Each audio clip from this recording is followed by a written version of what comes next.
The Brain of Morbius. Now, this one is more like it. We talked about the android invasion very recently, and I think the android invasion is not an example of the finest traits which Season 13 has to offer us, and The Brain of Morbius is a fantastic instance of these qualities coming together for a very fine artifact. Brain of Morbius, very well paced at 4 parts, beautifully directed, very strongly scripted.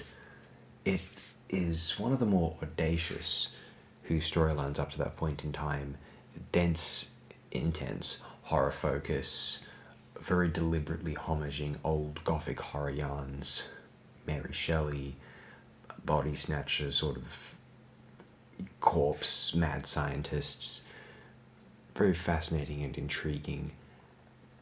And yet, if there is errors or complaints to be made about The Brain of Morbius, it's not the most intellectually gripping storyline. It's more just about horror pulp, sci-fi imagery, and Doctor Who just being genre for its own sake.